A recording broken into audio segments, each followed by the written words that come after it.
In this video, we're looking at the Yeelight 1S color light bulb, and I'm going to help you understand whether or not this might belong in your smart home. Hey guys, Chris Young here from HomeKit Geek, the channel where we bring you new smart home content every single week, looking at Apple HomeKit, Madam A from Amazon, Google Home, and whatever else I find interesting. If you find that interesting, do me a favor, consider ringing that bell and subscribe so you'll be notified when the next video is posted. In this video, we're going to be looking at the Yeelight 1S color light bulb. So I do want to say thank you to Banggood for providing the Yeelight 1S color. Definitely, I appreciate you guys sending me this for review, and I want you, my audience, to know exactly where it came from in case you think that influences my opinion. Hopefully you know I'm going to give it to you straight. So the Yeelight Color 1S light bulb is a color Wi-Fi light bulb, and it's a Wi-Fi light bulb. It's going to work. It's color. It does warmth controls, color, all that good stuff, which is pretty typical in an Apple HomeKit smart home, which is what I'm going to focus this review on. What is cool about this, though, is that unlike a lot of the other smart bulbs in the Apple HomeKit ecosystem, you can actually sort of expose the dynamic scenes from this light bulb directly into HomeKit. So there's a little bit of a workaround on this. You're actually going to have to expose it through Siri shortcuts and do an advanced automation, but we'll help you through that. In the last year, we've started to see companies who are successful in China markets kind of coming out into the rest of the world and offering their products to the rest of us at a really, really great, attractive price. And Yeelight is definitely one of those. This is a brand that is often related with Xiaomi, with the Misha Home, Akara sometimes, right? But this is actually going to be controlled in the Yeelight app itself. Overall, I've been happy with this. Haven't seen any disconnects yet in the couple of weeks that I've been running it. And in general, it's probably not a bad purchase if you're looking for bulbs for your house. Definitely one of the added bonuses here, which we will look at, is the dynamic scenes. So if you're looking for dynamic scenes and you're trying to get those into your HomeKit scenes, definitely this might be something that you're interested in. Let's move on to the unboxing. The first thing to know about the Yeelight 1S color light bulb is it is a Wi-Fi bulb. This means no hub. That's a good thing. It's 2.4 gigahertz range, as are pretty much all of the HomeKit, Apple HomeKit devices. This is an E26, E27 socket, which means it's going to be your standard light bulb size, 800 lumens, so it is fairly bright, and it does have temperature controls as well as full color. So temperature from 1700, warm, really kind of an orangey white, all the way up to 6500 Kelvin, which is kind of a blue daylight. It's on average going to use about 8.5 watts at max power draw. And one thing I do want to point out here, in addition to the dynamic scenes, which I already mentioned, is that there are cloud and local APIs available for the Yeelight, meaning that you can control this programmatically if you're so inclined to do a little development on both cloud access control, so using their REST API externally, or using local API, which is going to be faster and really allow you to do a lot more fast changes locally. So this is a really good thing for those that are interested in that side of the smart home devices. Let's take a look at the unboxing. So you can see here the unboxing for the Yeelight. It got a little bashed up in shipping. There's no other way to say that, right? This was packed together, not necessarily the greatest packing job, but on the bright side, the box survived, the device survived, right? It's got all of the information you possibly need to know about this. Your setup, it tells you what ecosystems it is available with, lighting facts, the approximate lifespan, all the information that you need on there, which is great. So opening up the bulb, you can see here that it's fairly well in this kind of plastic case internally, really well protected, right? It's not moving around. It didn't, no damage to the bulb at all, even though the box was a little bit crushed, right? One of the other things I want to point out here is the outside, the textured outside of the Yeelight, and the HomeKit code right on the light bulb, which is kind of a nice touch. You don't always see that. Sometimes, like you have the LifeX lights, where the HomeKit code is printed at the bottom of the light bulb, so it's still there. But in this case, at least you can just scan it fairly easily. All the instructions here that you could possibly need, we're not really going to look at those.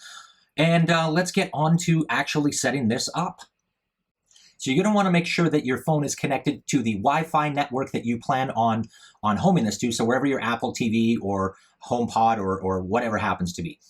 From there, we're just going to go into the Apple Home app, click on Add Accessory, and we're going to give the device access to our network, which is important, right? Because it's a Wi-Fi device. So we're going to put this in the default room. You can see in the background here, there are a few notifications happening. My firewall is picking it up. See, Yeelight, light colored.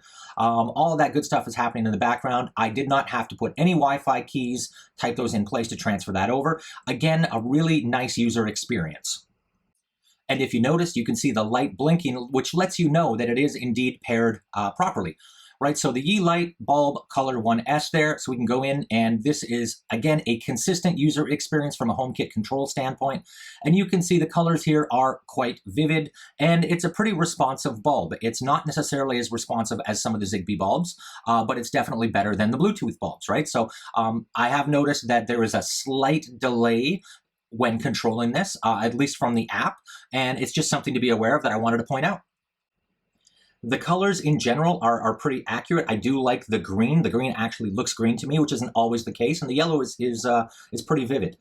From the white balance and white warmth controls, you can see here, you get all the way that orange, all the way to a nice kind of a crisp, cool white blue.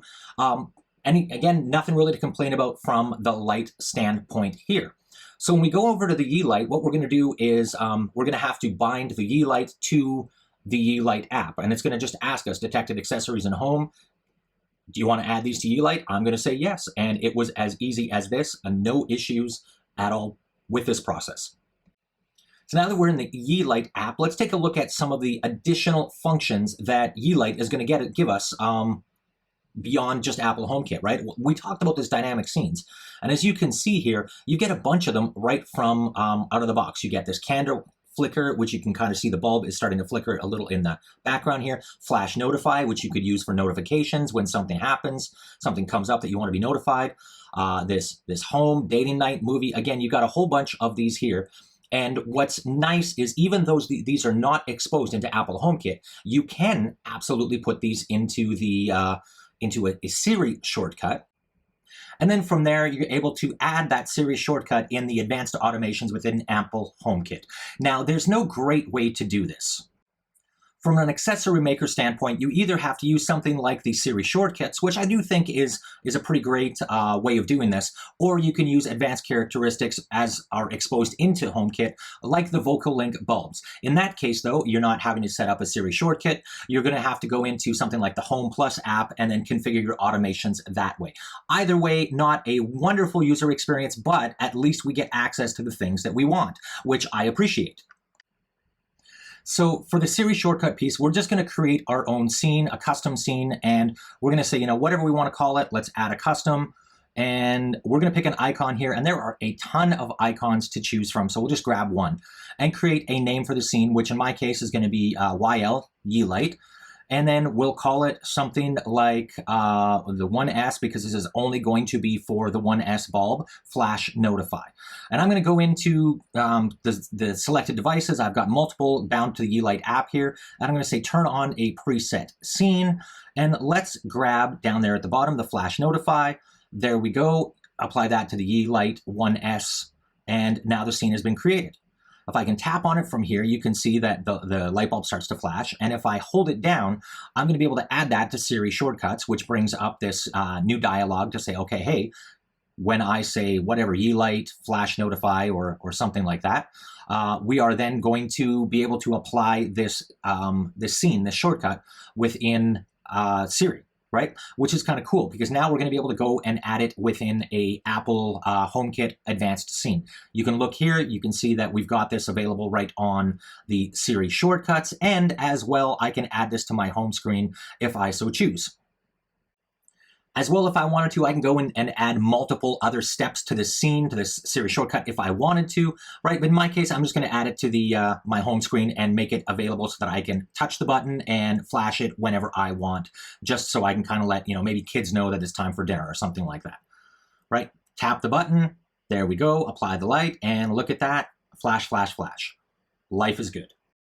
So what do I think of the Yeelight 1S color light bulb? Well, it's a light bulb.